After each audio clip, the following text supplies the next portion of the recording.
Hello friends, હું શિલ્પા ગુજરાતી રસોઈ channel પર તમારું ખૂબ ખૂબ સ્વાગત કરી રહી છું. આજે હું તમને સરસ મજાના સ્ટફ પુડલાની રેસીપી બતાવી રહી છું. તો ચાલો મિત્રો, આ રેસીપી કરવા મારા જોડે મારા કિચનમાં પેન ગરમ કરવા માટે મૂકીશું. પેન ગરમ થાય કે 1 થી 2 ટેબલસ્પૂન તેલ ગરમ કરીશું.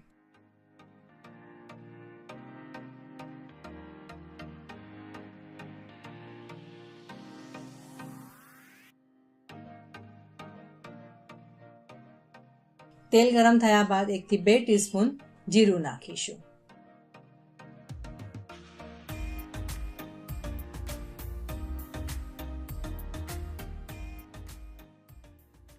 જીરાને આપણે સરસ ક્રેકલ થવા દઈશું.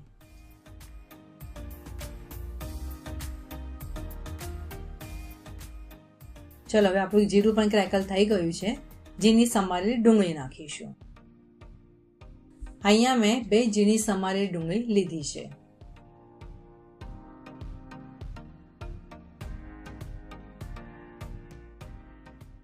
મિત્રો, આ પુડલા તમે ડિનરમાં પણ ખાઈ શકો છો અને સવારે બ્રેકફાસ્ટમાં પણ ખાઈ શકો છો. ડુંગળીને આપણે ગુલાબી રંગની અને સોફ્ટ થાય ત્યાં સુધી સાતળી લઈશું. ડુંગળી પણ હવે સોફ્ટ થઈ ગઈ છે. ઝીણી સમારેલી શિમલા મરચું નાખીશું અને 2 ઝીણા સમારેલા ટામેટા નાખીશું. બધા શાકભાજીને આપણે સારી રીતે મિક્સ કરી લઈશું.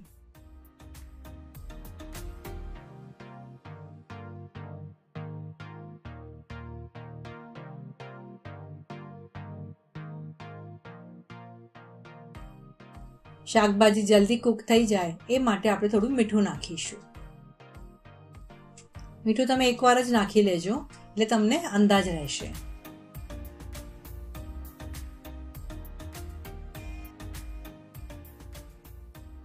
મીઠું નાખ્યા બાદ મિક્સ કરી લઈશું.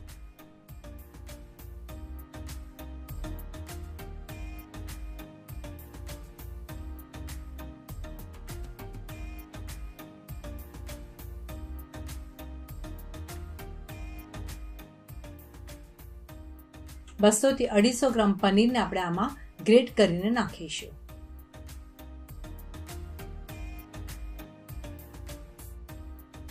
પનીરથી આ તમારું સ્ટફ પુડલા ખાવામાં ઘણા ટેસ્ટી બનશે.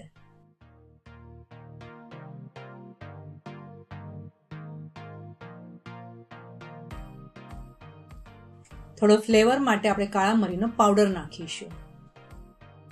1/4 ટીસ્પૂન કાળા મરીનો પાવડર નાખ્યો છે. ઝીણા સમારેલા લીલા ધાણા નાખીને મિક્સ કરી લઈશું.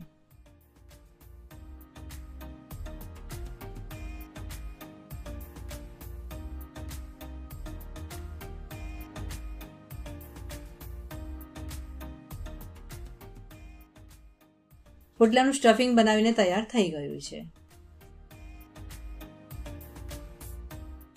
1 કપ મગની દાળને આપણે 3 થી 4 પાણીથી ધોઈને 4 થી 5 કલાક માટે સારા પાણીમાં પલાળી રાખવાની છે. પલાળી રાખીશું એટલે તમારી દાળ આ રીતે ફૂલી જશે. ચલો, હવે આપણે આ દાળને ગ્રાઇન્ડ કરીશું. 8 થી 10 લીલા મરચાં લઈશું અને 1 થી 1.5 ઇંચ આદુ લઈશું. મગની દાળને આપણે આ રીતે ડ્રેન કરીને મિક્સરના કપમાં નાખીશું. ગ્રાઇન્ડ કરવા માટે આપણે 1 થી 2 ટેબલસ્પૂન જેટલું જ પાણી નાખીને પછીથી ગ્રાઇન્ડ કરી લઈશું.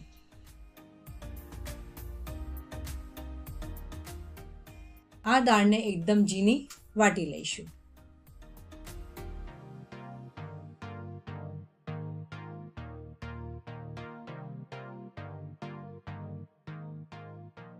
મિક્સરના કપમાંથી આપણે સારી રીતે બધું ખીરું કાઢી લઈશું.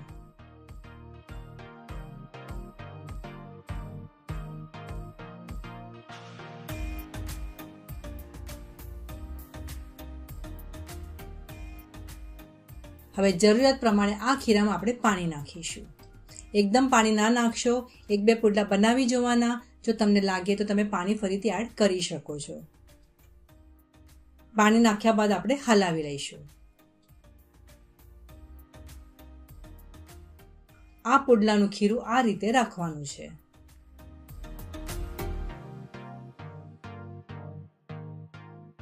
સ્વાદ પ્રમાણે મીઠું નાખીશું.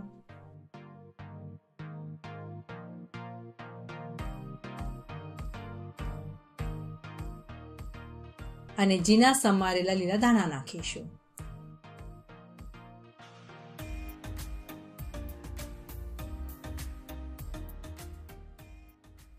ધાણા અને મીઠું નાખ્યા બાદ ખીરામાં સારી રીતે મિક્સ કરી લઈશું.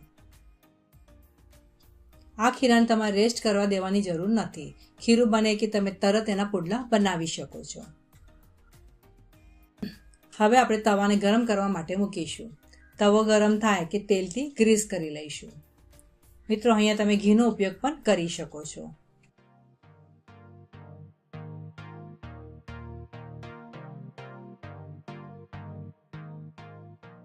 પુડલાનું ખીરું આપણે તવા ઉપર પાથરીશું. ખીરું નાખ્યા બાદ સારી રીતે એને સ્પ્રેડ કરી લઈશું. બને એટલું પાતળું કરવાનો પ્રયત્ન કરીશું. મગના દાળના પુડલા એકદમ આસાનીથી બનાવી શકો છો. જો તમે પહેલી વાર પણ બનાવતા હશો ને મિત્રો, તો પણ તમે આ પુડલા વ્યવસ્થિત બનાવી શકશો. મીડિયમ ગેસ ઉપર પુડલાને નીચેથી આપણે રોસ્ટ થવા દઈશું. આજુબાજુ થોડું તેલ નાખીશું.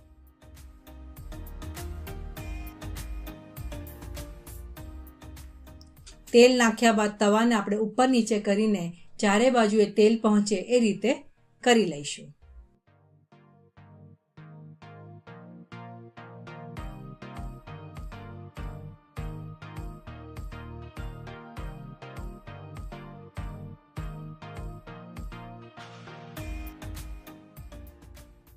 હવે નીચેની બાજુ આપણી રોસ્ટ થઈ ગઈ છે.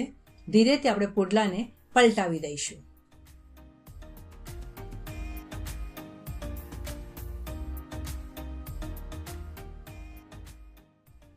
જોયું ને મિત્રો, કેટલો આસાનીથી તમે આ પલટાવી શકો છો. બીજી બાજુ પણ આપણે સરસ કૂક થવા દઈશું. જરૂર લાગે તો તેલ નાખી શકો છો. પુડલાને બંને બાજુ તમે સારી રીતે રોસ્ટ કરી લેશો ને તો પુડલા ખાવામાં એકદમ સ્વાદિષ્ટ લાગશે. હવે ફરીથી એને પલટાવી લઈશું.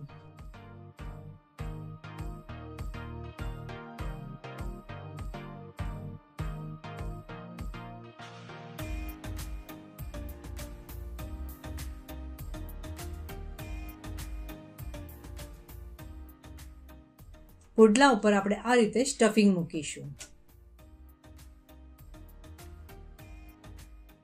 સ્ટફિંગ થોડું વ્યવસ્થિત અને સારું ભરીશું, જેથી પુડલા ખાવામાં મજા આવશે.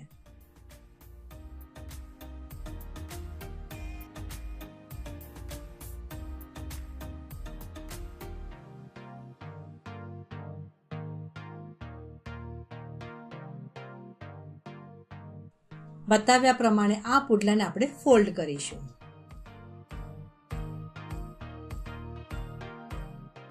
વાવ, કેટલા સરસ મજાના આપણા સ્ટફ પુડલા દેખાઈ રહ્યા છે.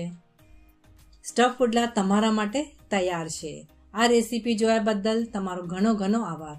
આવતા વિડીયોમાં નવી રેસીપી સાથે ફરીથી મળીશું. ત્યાં સુધી સરસ ખાઓ, સ્વસ્થ રહો અને ગુજરાતી રસોઈ જોતા રહેશો.